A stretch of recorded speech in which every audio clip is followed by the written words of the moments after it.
Você tem que comprar brigas muito grandes para incluir uma pessoa trans no mercado de trabalho, né? E isso por quê? Porque a sociedade não está acostumada com a nossa presença. Desde que detectam a nossa presença, a nossa existência, né?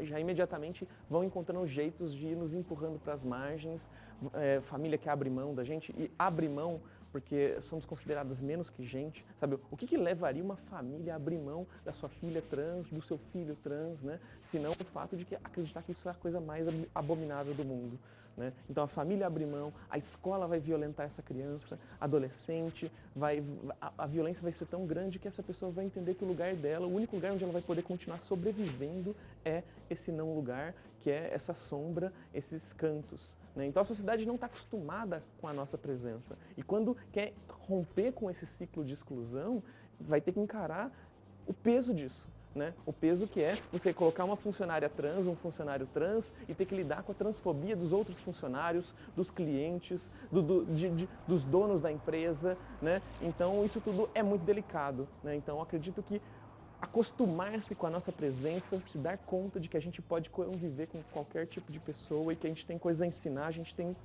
capacidade produtiva, tudo isso são as coisas que faltam ainda para as pessoas se darem conta da nossa importância nesses espaços.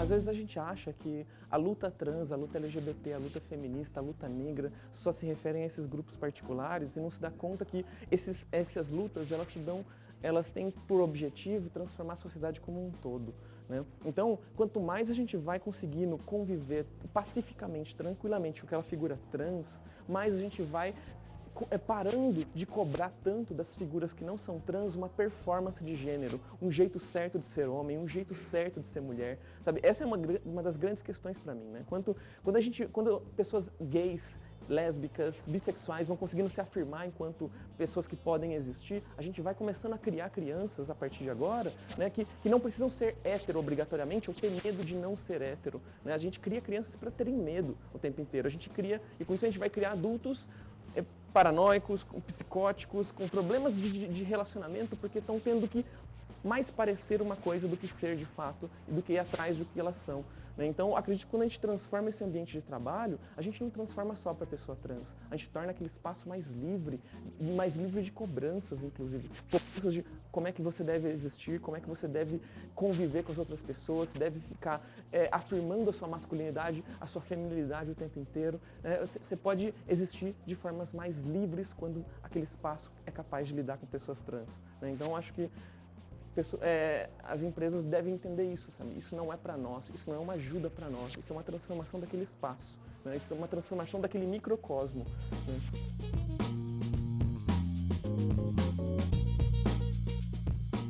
Um dos grandes fatores que impacta na vida da pessoa trans em termos de inclusão no mercado de trabalho, inclusão na sociedade, é a retificação dos documentos, né? Então, a retificação do nome e gênero nos documentos.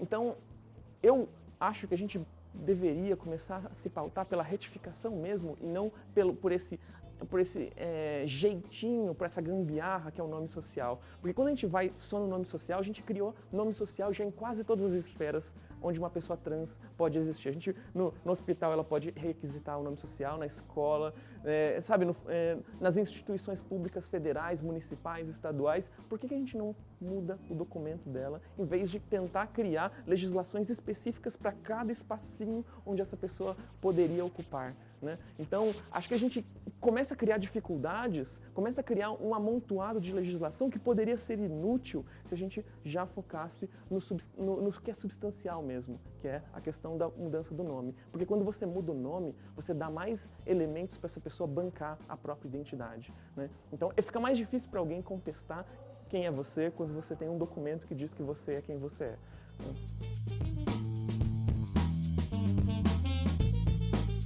Então, acho que acionando nessas duas perspectivas, né? De um lado, ter uma consciência de que isso transforma a sociedade, então isso pode vir de uma motivação altruísta, né, de transformar o mundo, sabe? A empresa tem que entender que ela tem um papel no mundo, um papel ou de manter as coisas como estão, ou de transformar as coisas como elas estão, mas também a empresa precisa ter consciência de que essa transformação não é só para o outro e não é só para esse grupo minoritário, é para ela também, né? Então, existe um ambiente de trabalho onde a mulher não é diminuída enquanto mulher, não é desprezada, desdenhada enquanto capacidade de ser mulher, isso faz com que a potencialidade dessa mulher esteja muito mais visível e aflorada do que num espaço onde ela não pode ocupar por estar o tempo inteiro sendo questionada, o tempo inteiro sendo deslegitimada, né? Então um espaço que sabe lidar com a mulher, com a presença da mulher, vai ser um espaço muito mais produtivo, porque a potência dessa mulher vai estar sendo utilizada, vai estar sendo valorizada,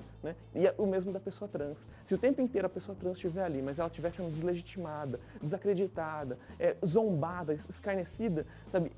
O que ela tem para acrescentar nunca vai conseguir sair, ela vai ter que ser muito forte para conseguir estar naquele espaço.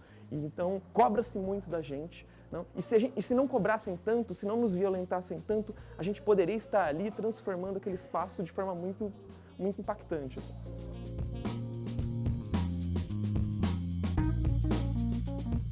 Eu entro numa empresa e eu sou a primeira pessoa trans ali dentro daquela empresa, né? Mas ao mesmo tempo eu lido com alunos, eu dou aula em estúdio, então eu dou aula para um universo de alunos que é muito mutável, transformável, assim, a cada aula são alunos diferentes que estão vendo a aula, tem alguns que se mantêm, mas tem muita gente nova. E sempre, então, eu tenho que ficar receosa das reações desses alunos, né? O quanto eles vão estar dispostos a reconhecer em mim uma figura capaz de ensiná-los literatura, que é, no caso, a aula que eu dou, né? Então, mas acontece bastante, né? De alunos acreditarem que eu sou incapaz de dar uma aula de literatura porque eu sou travesti. 10 anos atrás, a mesma pessoa que eu hoje sou, né? Só que naquele momento existindo como homem, nenhum aluno desacreditaria a minha palavra e a minha condição, a minha possibilidade de ensinar algo sobre literatura. Por mais que eu estivesse no começo da minha trajetória profissional, você estava no começo da minha graduação de letras, né? Eu já tinha um emprego como professor de literatura naquele momento. Hoje, que eu sou travesti, estou terminando um doutorado, estudando um dos autores mais difíceis, numa universidade super conceituada, a minha capacidade é colocada em questão, né? Isso mostra muito claramente que não é uma questão só de se esforçar. Isso mostra muito claramente que o mercado não é meritocrático, que a sociedade não é meritocrática. Ela não está disposta a ouvir as melhores pessoas, a ouvir as melhores ideias.